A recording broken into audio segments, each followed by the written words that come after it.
Hoy te enseño a preparar una deliciosa crema catalana casera.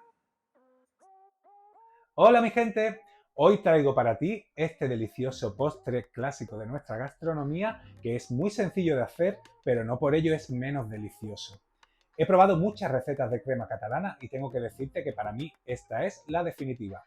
Hazla en casa y porfa, ponme un comentario y dime qué te parece. Vamos al lío. Y como siempre, comienzo mostrándote los ingredientes. Ya sabes, puedes parar el vídeo aquí y anotarlos, o si no, también te los dejo en la descripción. Y comenzamos nuestra crema catalana poniendo en una cacerola 800 gramos de leche fresca, a poder ser, sale mucho más buena, y 200 gramos de nata para montar. De ese litro en total, vamos a retirar un cacito y lo reservamos.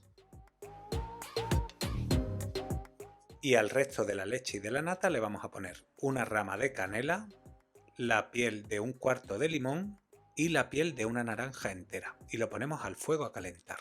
A fuego suave para que no se nos agarre.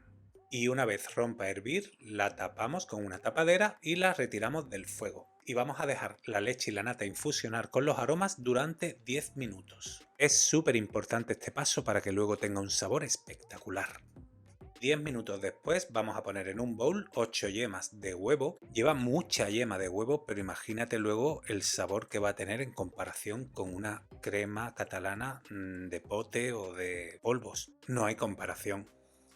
A las yemas le añadimos 40 gramos de maicena o harina fina de maíz y 150 gramos de azúcar. El cacito de leche que reservamos al principio y removemos bien. Tenemos que conseguir que no nos quede ningún grumo y seguidamente le añadimos la leche infusionada con los aromas. Removemos muy bien y ahora la colamos sobre la misma cacerola donde calentamos antes la leche y la nata. Se quedan ahí todas las impurezas, los trocitos de limón, de naranja y de canela y nos llevamos la mezcla al fuego, a fuego lento, sin parar de remover, eso es muy importante para que no se nos agarre, hasta que espese y hierva.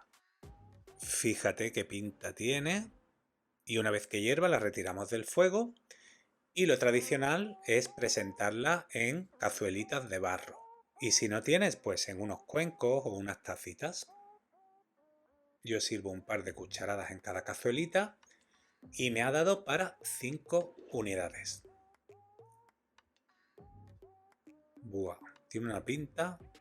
Y para que no se forme costra o piel, es muy importante que la filmemos a piel, esto es en contacto con la superficie.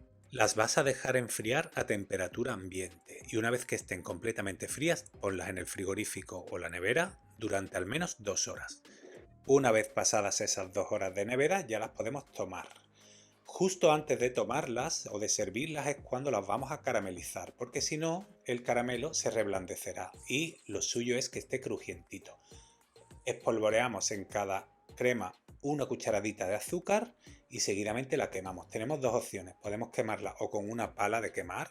Esta es una pala profesional que uso yo y que queda espectacular. Tienes que tener un poquito de cuidado en este paso de no quemarte, pero mira qué maravilla.